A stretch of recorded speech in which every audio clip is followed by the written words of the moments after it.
tüdrukud, viige koer välja! Laste softballimäng, treener ja suur kaklus. Isik, keda kakluses süüdistatakse, võib teid üllatada. Mina olen Angelette Levi ja see on Crime Fix.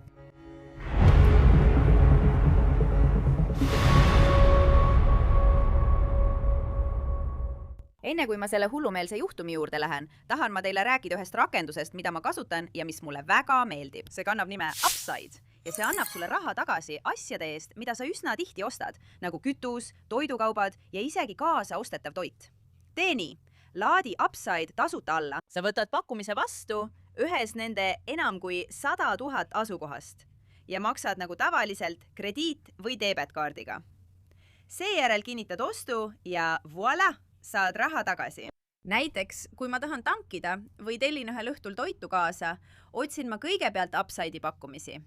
Pärast ostu ilmub raha minu rakendusse, mille saan otse oma pangakontole kanda.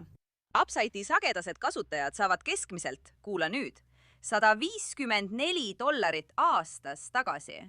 Seda ei ületa miski. Et hakata raha tagasi saama, klõpsa kirjelduses oleval lingil või skaneeri ekraanil olevat QR-koodi ning kasuta sooduskoodi CrimeFix, et saada oma esimese paagitäie kütuse iga galloni eest lisaks 25 senti tagasi. On kevad ja see tähendab, et laste jaoks on käes pesapalli ja softballi hooaeg. Varemad ja nende lapsed veedavad palju aega väljakutel. Mõned isegi reisivad mängudele ja turniiridele. Tribüünidel või varjualuses istumine ja kurika kõlksu kuulamine võib olla väga lõbus. Kuid mõnikord võib juhtuda, et mõned vanemad lasevad oma emotsioonidel võimust võtta ja see võib kaasa tuua negatiivseid tagajärgi. Ja Meredith Grant, kes on oma 8-aastase tütre softballimeeskonna treener, on süüdistatud just selles.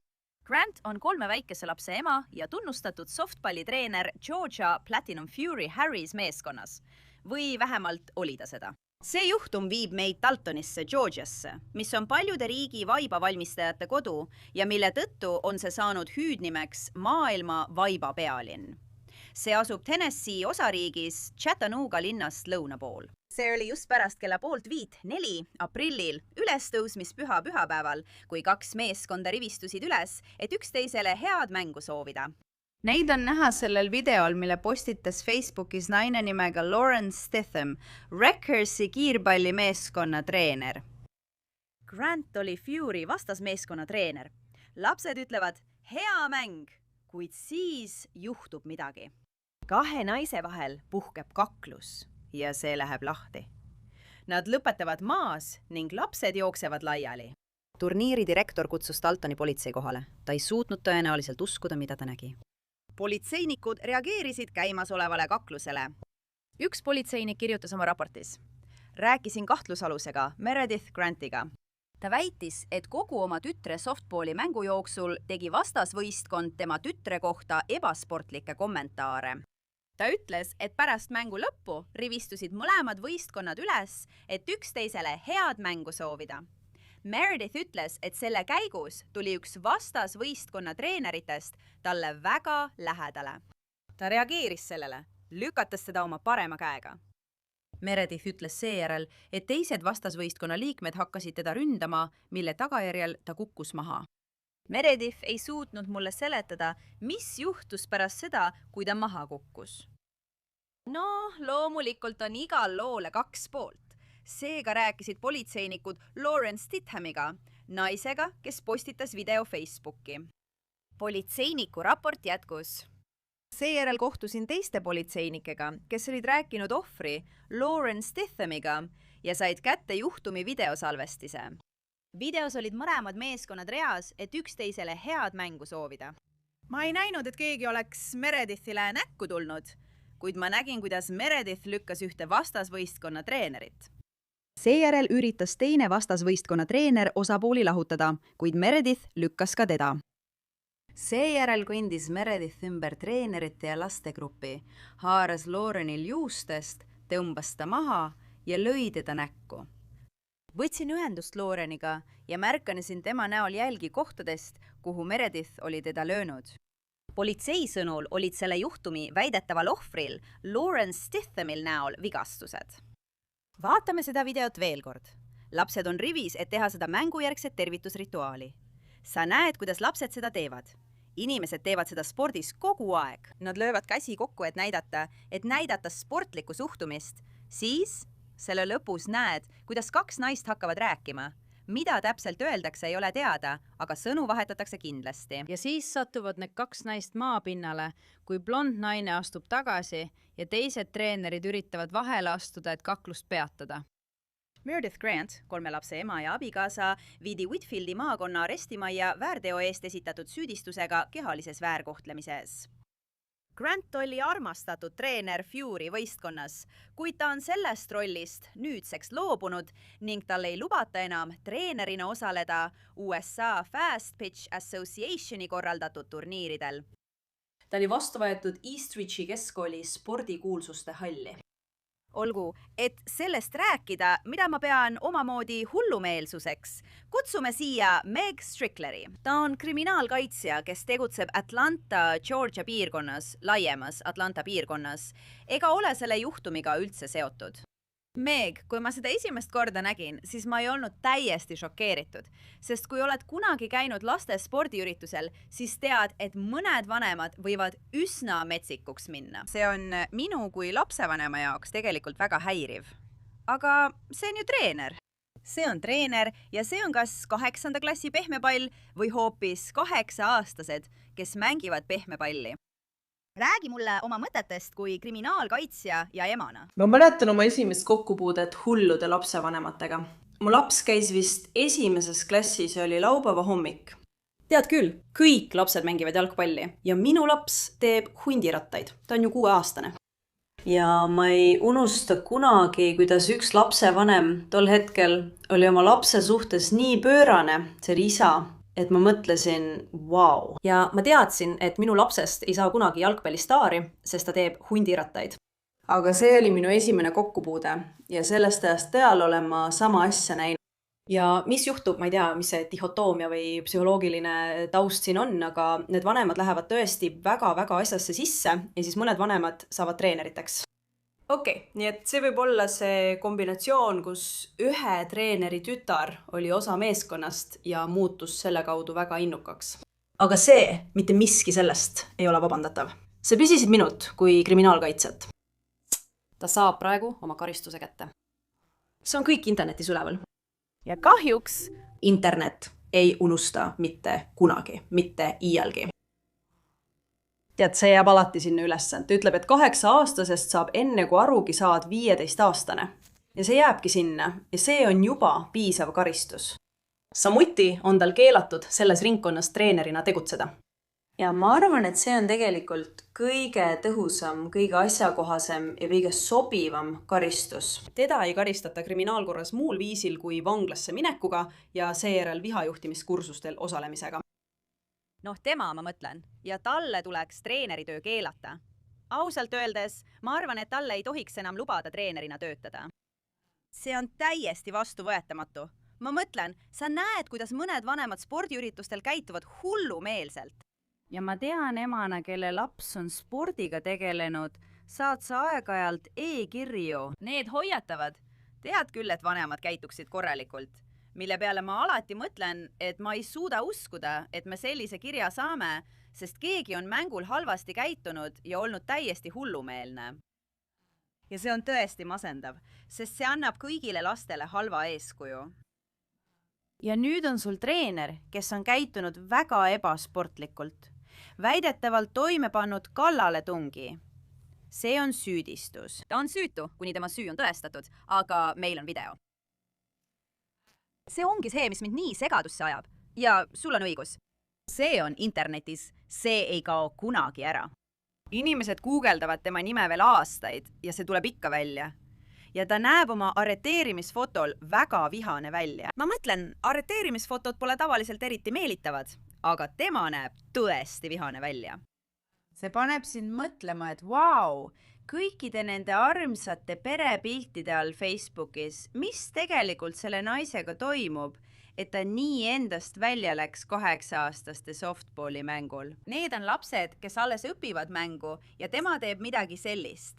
Väidetavalt tirib teisel naisel juustest, kisub ta maha ja peksab teda ning siis käitub nagu poleks midagi ja üritab süüd teistele veeretada. Ja siis lähevad politseinikud vaatama ja neil on videolint olemas.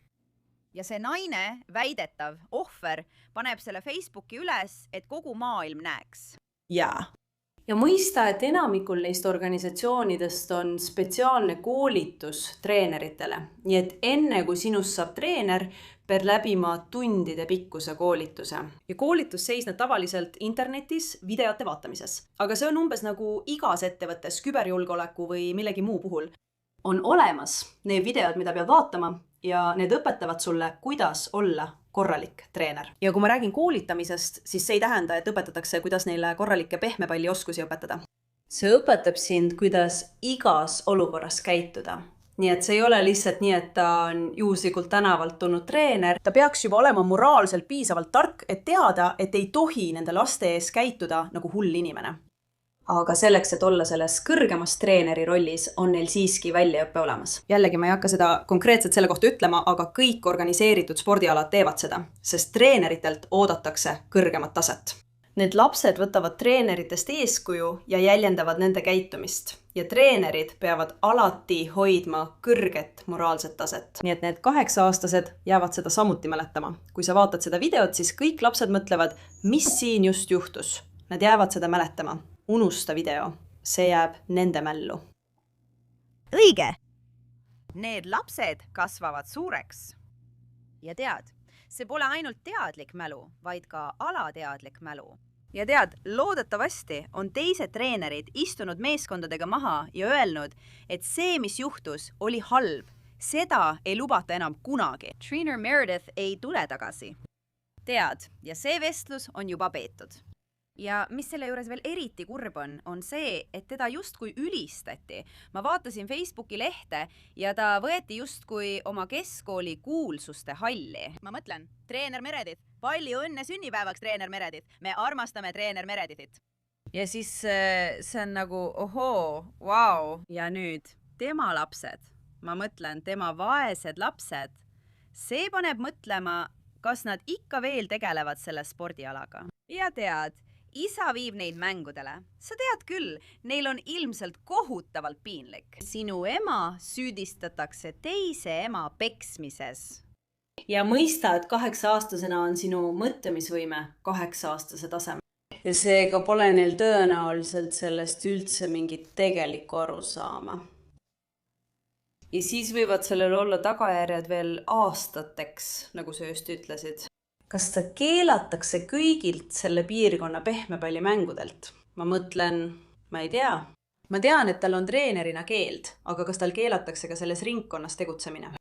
Ma mõtlen, see on võimalik ja kas ta järgiks seda? Ja teine probleem on see, et kui ta seda ei järgi, siis teised lapsevanemad ütlevad, et ta peab minema. Ma ei tea, aga kahjuks jääb see juhtum seda perekonda, seda piirkonda ja kogu seda seltskonda veel pikaks ajaks saatma. Ja ma loodan, et ainus positiivne asi, mis sellest võib tulla, on see, et see tuletab kõigile asjaosalistele meelde, et alati tuleb käituda professionaalselt. Professionaalne on see sõna, mida sa kasutasid, kui olid treener. Professionaalne.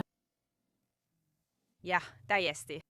Tead, kui ma keskkoolis käisin, siis meil olid üsna ebaprofessionaalsed treenerid, kes karjusid ja hüppasid sulle näkku, kõik see värk. Aga see on lihtsalt naeruväärne. Täiesti naeruväärne.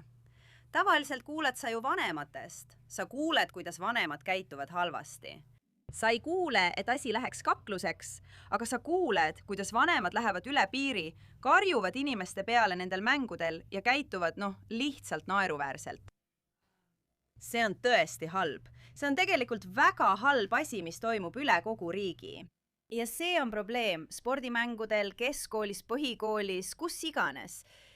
See ongi kogu olukord. See on kogu olukord, sest ära unusta. Kogu asi hõlmab ka võistlustel ringi sõitvat noorte sporti. See on kogu olukord, ükskõik mis spordiala, olgu see pehmepall, pesapall, võrkpall, ujumine või mis iganes. Kogu olukord on, tead küll, need vaesed lapsed. Ja ma ütlen vaesed lapsed, sest kui mina üles kasvasin, polnud meie spordi tegemine nii intensiivne. Tead, ja võib-olla just see osa, see intensiivsus lisabki kogu sellele olukorrale juurde. Sest kui oled võistlustel kaasas käib lapsevanem, siis sõidad jumal tea kuhu 4, 5, 6, 7, 8, 9 tundi eemale. Ööbid huvitavates hotellides koos paljude teiste meeskonnaliikmetega. See on lihtsalt väga palju. See on retsept probleemideks. Ja nagu näha, kuulete neist probleemidest. Ja mis veeli tähtsam, taaskord, me peame kasvatama sportlasi. Sõna sportlane kasutatakse juba esimesest päevast alates. Nii et isegi kui oled esimeses või teises klassis, kutsutakse sind sportlaseks, et sul tekiks arusaam, kuidas käituda meeskonnas. Või kui tegemist on individuaalspordialaga, kuidas käituda väljakul või basseinis. Ja nii, ma küsingi.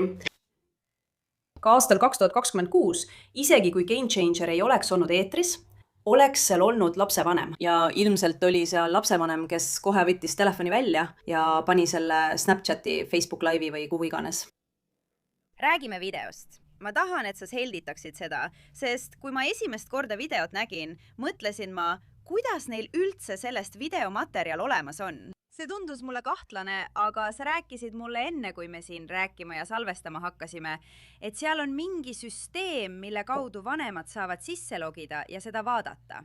Ja sellepärast oligi, ma arvan, selline laiekraan vaade ja seal üleval nurgas oli vist ka mingi tulemuste tabel või midagi sellist. Nii et selle jaoks ongi süsteem olemas ja sellepärast meil see video ongi. See ei olnud nii, et keegi lihtsalt juhtus seda lindistama või salvestama. See polnud mingi lavastus ega midagi sellist. Räägi mulle sellest videosüsteemist või nendest süsteemidest, mis olemas on, kus vanemad saavad sisse logida, kui nad ise kohal pole ja mänge vaadata. Ma saan rääkida ainult võrkpallist. Ma lihtsalt oletan, sest mul ei olnud võimalust guugeldada, kuidas pehmepallimaailm toimib. Aga ma eeldan ja ilmselt on mul selles õigus, et alati, kui sul on organiseeritud spordikeskkond või midagi sellist, spordikontseptsioon, spordiklubi või mitu klubi, neil on otseülekanne. Ja selle eesmärk ongi spordiala otseülekanne. Nii et isegi kui lapsevanem peab korraks ära minema või midagi, on see alati otseülekandena olemas. Ja tavaliselt tuleb selle eest maksta tellimustasu. Nii et kõik võidavad, sest lapsevanemana oleme me ikkagi üks inimene. Me ei pruugi alati jõuda kõigi oma laste kõikidele spordiüritustele. Nii ma kasutasin alati võrkpalli otseülekannet. Sain hotelli tagasi jõudes sisse logida või siis, kui ma ei olnud ise ürituse kohal, ükskõik kus ma ka ei viibinud. Ja mis on juristina väga hea, on see, et kuna see tuleb kolmandalt osapoolelt, kes lihtsalt edastab otsepilti, siis me teame, et seda pole mingil moel muudetud. Ja kui peakski tekkima mingisugune kohtuvaidlus, kuigi ma kahtlen sellest, tsiviilvaidlus, või kui ta tahab vaidlustada, et ei, nii see ei olnud, siis meil on olemas video ja seda pole muudetud. Ja see on ka üks asi, mis selle juhtumi juures natuke häirib, et politsei ütleb, et meil on video olemas, aga tema üritas teist inimest süüdistada ja väita, et nemad alustasid. Ja politseinik läheb tema juurde tagasi, nagu politsei raportis kirjas, ja ütleb, meil on video. Sina olid agressor. Ma arreteerin sind. Räägime nüüd kriminaalsüüdistusest. Siin on kriminaalsüüdistus. Ta viidi vanglasse, siis vabastati, maksis kautsjoni või midagi sellist. Kas nad kavatsevad temast hoiatava näite teha, kuna see juhtum on saanud palju tähelepanu? Kas nad viskavad ta vangi, panevad ta mõneks ajaks trellide taha lihtsalt selleks, et talle õppetund anda ja öelda, et sellist käitumist ei sallita? Dalton, Georgia. Tead küll, ilmselt on inimesed sealt läbi sõitnud. See on see Vaipade linn või midagi sellist. See on väike linn. Kas nad teevad temast hoiatava näite või viskab ta end kohtuarmu peale ja saab katseaja? Mis on sinu ennustus siin? Ma saan sulle ainult ennustuse anda. Ma olen tegelikult Whitfieldi maakonnas käinud. Whitfieldi maakond ja Dalton on nagu Chattanooga äärelinnad, kui nii võib öelda. See on maaline, aga samas mitte päris maaline. Ja tegelikult on see väga ilus piirkond. Aga mida ma arvan, et juhtub ja mis tavaliselt Georgias juhtub kõigi inimestega, kes esimest korda süüdistuse saavad, ja ma võin peaaegu kindlalt öelda, et see on tal esimene kord, sest ta poleks muidu treener olnud, kui tal oleks olnud kriminaalne taust. Sest selleks, et saada treeneriks, pead sa neile esitama oma kriminaalse tausta. Nad kontrollivad sinu tausta kõigis spordivaldkondades. Ja tavaliselt juhtub nii, et talle antakse võimalus asja tingimisi lõpetada, mis tähendab, et ta peab läbima vihajuhtimise kursused. kui mingil põhjusel, ja ma ei kujuta ette, et see võiks probleemiks olla, aga kui alkoholi mainitakse mingilgi moel, mida me teame, et ei mainita, aga me ei tea, kui kaugele see asi võib minna, siis peaks ta läbima ka alkoholinõustamise. Aga tavaliselt nii see käibki. On haruldane, et saad süüdimõistva otsuse ja katseaja juba oma esimesel kokkupuutel kriminaalõigussüsteemiga. Mis seda olukorda raskendaks? Ja ma siin natuke oletan, aga kujutame ette, et see inimene, see Lauren, kui tema oleks viga saanud, ta ei saanud, aga kui oleks, siis see tõstaks süüdistuse raskusastet. Kui oleks olnud ropendamist, mida me videos ei näe, siis võiks lõpuks lisanduda veel süüdistusi näiteks lihtsas kallaletungis. Karjumine kvalifitseerub lihtsaks kallaletungiks. Ja jälle, ma lähen siin väga kaugele, aga kui ta oleks teiste ees öelnud, ma tapan su ära, siis Gruusias oleks see terroriähvardus, mis on raske kuritegu. Ma tõesti pingutan siin, aga ma ei oota, et need asjad juhtuksid. Aga sa küsisid, mis võiks juhtuda ja ükskõik milline neist asjadest võiks juhtuda. Noh, me hoiame sellel silma peal. See Lauren pani selle video üles, nii et ta ei ole rahul. Ja politsei aruande kohaselt on olemas fotod tema vigastustest. Nii et tal on vigastusi lisaks juuste tõmbamisele. Sinikad kindlasti. Neil oli midagi, mida pildistada. Nii et vaatame, kuidas ta end selle suhtes tunneb ja mida ta arvab, et siin peaks juhtuma. Nii et Meg Strickler, aitäh teile teie aja ja asjatundlikkuse eest. Ma hindan seda. Võin julgelt öelda, et kui ma nendele mängudele lähen, panen oma matkatooli püsti, võtan tassi kohvi ja lihtsalt istun ning elan lastele kaasa. Ja ma soovitan kõigil teistel teha sama. See on tegelikult väga lõbus. Sa saad oma lastega koos olla ja see on ühine aeg. Mul on sellega toredaid mälestusi. Ma olen sinuga nõus ja aitäh, et mind saatesse kutsusid. Jah, täiesti nõus. Aitäh, et tulid. Ole tuli, nüüd. See kehalise väärkohtlemise süüdistus, millega Meredith Grant praegu silmitsi seisab, on väärtegu. Pole selge, kas tema vastu esitatakse veel süüdistusi või mitte. Hoiame sellel silma peal ja anname teile teada, mis saab edasi. Ja see on kõik selleks CrimeFixi episoodiks. Mina olen Angelet Levi, suur aitäh, et olite minuga. Kohtume siin jälle järgmisel korral.